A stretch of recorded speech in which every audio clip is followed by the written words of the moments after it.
మీకు ప్రతిపక్ష హోదా అంశానికి సంబంధించి పవన్ కళ్యాణ్ గారు ఒక కామెంట్ చేశారు. వైఎస్ఆర్ కాంగ్రెస్ పార్టీకి వచ్చినటువంటి ఓట్ల శాతాన్ని, సీట్ల శాతాన్ని బట్టి చూస్తే జర్మనీలో అయితేనే వస్తుంది, ఇక్కడ రాదు, ఇక్కడ 5 ఏళ్ళు రావడం కష్టం అని ఒక విమర్శ చేశారు. ఆ మనిషి కార్పొరేటర్కి ఎక్కువ, ఎమ్మెల్యేకి తక్కువ. జీవితకాలంలో ఇప్పుడు ఎమ్మెల్యే ఒకసారి అయినాడయ్యా. ముఖ్యమంత్రి ప్రజలందరూ టీవీల దగ్గర చూస్తున్నారు పవన్ కళ్యాణ్ గారు. గౌరవ అధ్యక్షుల వారికి హృదయపూర్వక నమస్కారం. నాకు మాట్లాడే అవకాశం ఇచ్చినందుకు గౌరవ ముఖ్యమంత్రి గారికి, మీకు హృదయపూర్వక నమస్కారం. నిన్న గవర్నర్ గారి ప్రసంగానికి మనస్ఫూర్తిగా మా పార్టీ తరఫు నుంచి, నా తరఫు నుంచి మనస్ఫూర్తిగా దానికి మద్దతు తెలుపుతూ ధన్యవాదాలు తెలియజేసుకున్నాను అధ్యక్ష. ఇక్కడున్న ఎక్కువ మంది చాలా సీనియర్ నాయకులు, మోస్ట్ ఆఫ్ దెమ్. నాకు ఇలాంటి సెషన్స్ ఎలా ఉంటాయో నాకు తెలియదు. ఫస్ట్ టైం నేను అంటే గొడవ ఎలా ఉంటుంది అసెంబ్లీలో నాకు తెలియదు. నాకు చాలా ఆశ్చర్యం కలిగింది ఏంటంటే, నేను ఇట్లాంటి గొడవలు టీవీల్లో గతంలో తెలంగాణ నరసింహన్ గారు గవర్నర్గా ఉన్నప్పుడు, ఉమ్మడి రాష్ట్రం అప్పుడు గొడవలు చూశాను, టీవీలో చూసామని. అట్లీస్ట్ దానికి ఒక కారణం ఉండిందో, ఇంకో 100 విభేదించే పరిస్థితులు ఉన్నాయి. ఇక్కడ విభేదించడానికి ఏముందో నాకు తెలియలేదు. నేను అనుకుంటా ఉన్నాను, ఇలా ప్రవర్తించచ్చా, ఇలా చేయొచ్చా అంటే. ఇది leaders should lead by example కదా. రాష్ట్రానికి ప్రథమ పౌరులైన గవర్నర్ గారు ఇలా ఈ స్థాయిలో ఉండి ఆయన మర్యాదపూర్వకంగా వచ్చి మన బడ్జెట్, మన రాష్ట్ర విధానాలని ఆయన ప్రవేశపెట్టి మాట్లాడుతూ ఉంటే గౌరవించే విధానం ఇదేనా అని అనిపించింది. సో నేను మనోహర్ గారితో మాట్లాడతాను, మా సహచరులను, మంత్రి, మన సివిల్ సప్లైస్ మినిస్టర్ గారితో. నా రూల్ బుక్ మేమిద్దరు మాట్లాడుకుంటే, rules of procedure and conduct of business in Andhra Pradesh legislative assembly ఏంటి సార్ ఇలాగే మాట్లాడేస్తారంటే దాంట్లో చూపించాను. చాప్టర్ 5లో, when the house assembles under article 175 176 of the constitution, every member shall maintain the dignity and solemnity of the occasion before, during or after the governor's address, and shall not obstruct or interrupt the address in any manner. Maintenance of dignity and solidity at governors address అనేది చాలా స్పష్టంగా ఈ rule బుక్లో ఉంటే, మనమే రూల్స్ని implement చేయాల్సిన వాళ్ళం. వారికి సంఖ్యాబలం ఉందా లేదా పక్కన పెడితే, every member of this house has a responsibility to follow the rules. మనమే కనుక రూల్స్ని బ్రేక్ చేస్తే ఇంక మన ప్రజలకి కానీ చూసే వాళ్ళకి ఏం చెప్తాం? నాకు చాలా కాలం క్రితం నేను అప్పుడప్పుడు మనోహర్ గారిని అడుగుతూ ఉంటాను, సార్ అసెంబ్లీలో ఇక్కడ ఏమి గొడవలు జరిగినా ఎందుకు కేసులు పడవని, ఇక్కడ ఏమి మీకు కొట్టుకో, ఇది నేను నాకు చాలా కామన్ మ్యాన్ ఒక ఇష్యూ, ఒక ఇన్క్విజిటివ్నెస్. అండ్ నాకు పార్లమెంట్లో గొడవ జరిగినప్పుడు ఏమి ఏంటి ఇబ్బంది పెట్టేస్తారు ఏంటంటే, ఇక్కడ అవేమి ఉండవు, ఇక్కడ ఇట్స్ ఫ్రీ ఫర్ ఆల్ అన్నట్టుగా మాట్లాడుతుంది. We have more responsibility. మన మీద రూల్స్ పెట్టలేదు అంటే ఏం కేసులు పెట్టమండి. ఇదే కనుక నిన్న వాళ్ళు చేసిన గొడవే కనుక గవర్నర్ గారి మీద, ఆయన సుప్రీంకోర్టు జస్టిస్గా ఉన్నప్పుడు ధైర్యం చేయగలరా? కళ్ళల్లో చూడగలరా?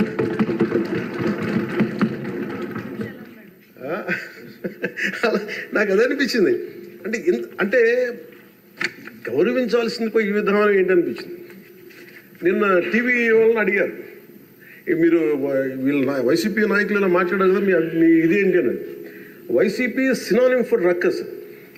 అంటే గొడవకు కానీ బూతులు కానీ వాళ్ళు పర్యాయ పదం అయిపోయారు. అంటే నిన్న చూసిన గొడవ జరిగిన తర్వాత నాకు నిజంగా అనిపించింది, గౌరవ ముఖ్యమంత్రి గారు అన్ని సంవత్సరాలు వాళ్ళు ఎలాగా వాళ్ళ తట్టుగా నిలబడ్డారో ఆయనకి హ్యాట్స్ ఆఫ్ తెలియజేస్తాడు. అది ఎంత గట్స్ ఉండాలి, ఎంత దమ్ము ఉండాలి, ఎంత ధైర్యం ఉండాలి. అలాగే నాకు నిన్న గొడవలు జరుగుతుంటే నాకు అనిపించింది, నాకు ఇవే గుర్తొచ్చినాయి అధ్యక్ష. వాళ్ళు ఎప్పుడైతే పేపర్లు విసిరేసి అక్కడ దాకా వచ్చారో నాకు గుర్తొచ్చింది వివేకానంద రెడ్డి గారి హత్య గుర్తొచ్చింది. అంటే వాళ్ళ విధ్వంస విధానం చూశారు. అలాగే ప్రజావేదికని కూల్చిన విధానాన్ని గుర్తొచ్చింది అధ్యక్ష. 200 పైచిలకు ఆలయాలని విధ్వంసం గుర్తొచ్చింది అధ్యక్ష. డాక్టర్ సుధాకర్ గారు చనిపోయిన విధానం గుర్తొచ్చింది అధ్యక్ష. జంగారెడ్డి కల్తీ సారాలో చనిపోయిన చావులు గుర్తొచ్చినాయి అధ్యక్ష. సుప్రీంకోర్టు జడ్జిలతో లెటర్ రాసిన విధానం గుర్తొచ్చింది అధ్యక్ష. వాళ్ళు చేసిన గొడవకి మన హైకోర్టు, ఆంధ్రప్రదేశ్ హైకోర్టు జడ్జెస్ని సోషల్ మీడియాలో బూతులు తిట్టిన విధానం గుర్తొచ్చింది అధ్యక్ష. సోషల్ మీడియా అబ్యూస్ గుర్తొచ్చింది అధ్యక్ష. పత్రికాధిపతులపై దాడులు గుర్తొచ్చినాయి అధ్యక్ష. రివర్స్ టెండరింగ్ గుర్తొచ్చింది అధ్యక్ష. పాలసీ మీకు ప్రతిపక్ష హోదా అంశానికి సంబంధించి పవన్ కళ్యాణ్ గారు ఒక కామెంట్ చేశారు. వైఎస్ఆర్ కాంగ్రెస్ పార్టీకి వచ్చినటువంటి ఓట్ల శాతాన్ని, సీట్ల శాతాన్ని బట్టి చూస్తే జర్మనీలో అయితేనే వస్తుంది, ఇక్కడ రాదు, ఇక్కడ 5 ఏళ్ళు రావడం కష్టం అని ఒక విమర్శ చేశారు. ఆ మనిషి కార్పొరేటర్కి ఎక్కువ, ఎమ్మెల్యేకి తక్కువ. జీవితకాలంలో ఇప్పుడు ఎమ్మెల్యే ఒకసారి అయినాడయ్యా. ముఖ్యమంత్రి ప్రజలందరూ టీవీల దగ్గర చూస్తున్నారు పవన్ కళ్యాణ్ గారు. గౌరవ అధ్యక్షుల వారికి హృదయపూర్వక నమస్కారం. నాకు మాట్లాడే అవకాశం ఇచ్చినందుకు గౌరవ ముఖ్యమంత్రి గారికి, మీకు హృదయపూర్వక నమస్కారం. నిన్న గవర్నర్ గారి ప్రసంగానికి మనస్ఫూర్తిగా మా పార్టీ తరఫు నుంచి, నా తరఫు నుంచి మనస్ఫూర్తిగా దానికి మద్దతు తెలుపుతూ ధన్యవాదాలు తెలియజేసుకున్నాను అధ్యక్ష. ఇక్కడున్న ఎక్కువ మంది చాలా సీనియర్ నాయకులు, మోస్ట్ ఆఫ్ దెమ్. నాకు ఇలాంటి సెషన్స్ ఎలా ఉంటాయో నాకు తెలియదు. ఫస్ట్ టైం నేను అంటే గొడవ ఎలా ఉంటుంది అసెంబ్లీలో నాకు తెలియదు. నాకు చాలా ఆశ్చర్యం కలిగింది ఏంటంటే, నేను ఇట్లాంటి గొడవలు టీవీల్లో గతంలో తెలంగాణ నరసింహన్ గారు గవర్నర్గా ఉన్నప్పుడు, ఉమ్మడి రాష్ట్రం అప్పుడు గొడవలు చూశాను, టీవీలో చూసామని. అట్లీస్ట్ దానికి ఒక కారణం ఉండిందో, ఇంకో 100 విభేదించే పరిస్థితులు ఉన్నాయి. ఇక్కడ విభేదించడానికి ఏముందో నాకు తెలియలేదు. నేను అనుకుంటా ఉన్నాను, ఇలా ప్రవర్తించచ్చా, ఇలా చేయొచ్చా అంటే. ఇది leaders should lead by example కదా. రాష్ట్రానికి ప్రథమ పౌరులైన గవర్నర్ గారు ఇలా ఈ స్థాయిలో ఉండి ఆయన మర్యాదపూర్వకంగా వచ్చి మన బడ్జెట్, మన రాష్ట్ర విధానాలని ఆయన ప్రవేశపెట్టి మాట్లాడుతూ ఉంటే గౌరవించే విధానం ఇదేనా అని అనిపించింది. సో నేను మనోహర్ గారితో మాట్లాడతాను, మా సహచరులను, మన సివిల్ సప్లైస్ మినిస్టర్ గారితో. నా రూల్ బుక్ మేమిద్దరు మాట్లాడుకుంటే, rules of procedure and conduct of business in Andhra Pradesh legislative assembly ఏంటి సార్ ఇలాగే మాట్లాడేస్తారంటే దాంట్లో చూపించాను. చాప్టర్ 5లో, when the House assembles under Article 175, 176 of the Constitution, every member shall maintain the dignity and solemnity of the occasion before, during or after the governor's address, and shall not obstruct or interrupt the address in any manner. Maintenance of dignity and solidity at governors address అనేది చాలా స్పష్టంగా ఈ rule బుక్లో ఉంటే, మనమే రూల్స్ని implement చేయాల్సిన వాళ్ళం.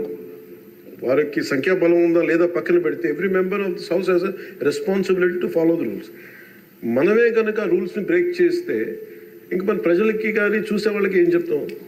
నాకు చాలా కాలం క్రితం నేను అప్పుడప్పుడు మనోహర్ గారిని అడుగుతూ ఉంటాను, సార్ అసెంబ్లీలో ఇక్కడ ఏమి గొడవలు జరిగినా ఎందుకు కేసులు పడవని, ఇక్కడ ఏమి మీకు కొట్టుకో, ఇది నేను నాకు చాలా కామన్ మ్యాన్ ఒక ఇష్యూ, ఒక ఇంక్విజిటివ్నెస్.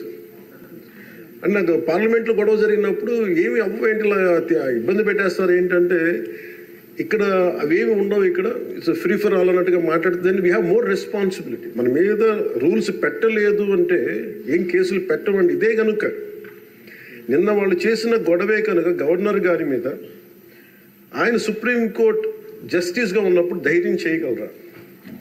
కళ్ళల్లో చూడగలరా?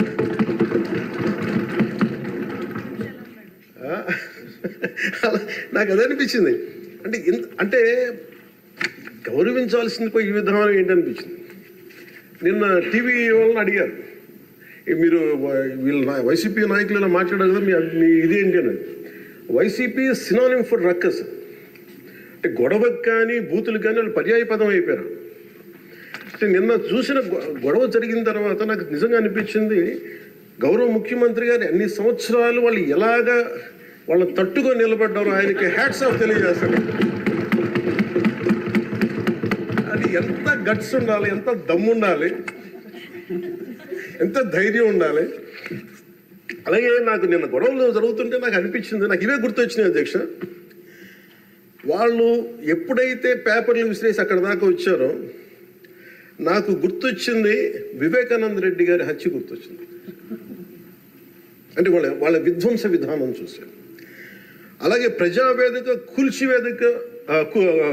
ప్రజావేదికని కూల్చిన విధానాన్ని గుర్తొచ్చింది అధ్యక్ష.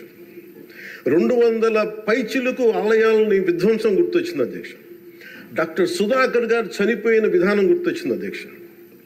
జంగారెడ్డి కల్తీ సారాలో చనిపోయిన చావులు గుర్తొచ్చినాయి అధ్యక్ష. సుప్రీంకోర్టు జడ్జిలతో లెటర్ రాసిన విధానం గుర్తొచ్చింది అధ్యక్ష. వాళ్ళు చేసిన గొడవకి మన హైకోర్టు, ఆంధ్రప్రదేశ్ హైకోర్టు జడ్జెస్ని సోషల్ మీడియాలో బూతులు తిట్టిన విధానం గుర్తొచ్చింది అధ్యక్ష. సోషల్ మీడియా అబ్యూస్ గుర్తొచ్చింది అధ్యక్ష. పత్రికాధిపతులపై దాడులు గుర్తొచ్చినాయి అధ్యక్ష.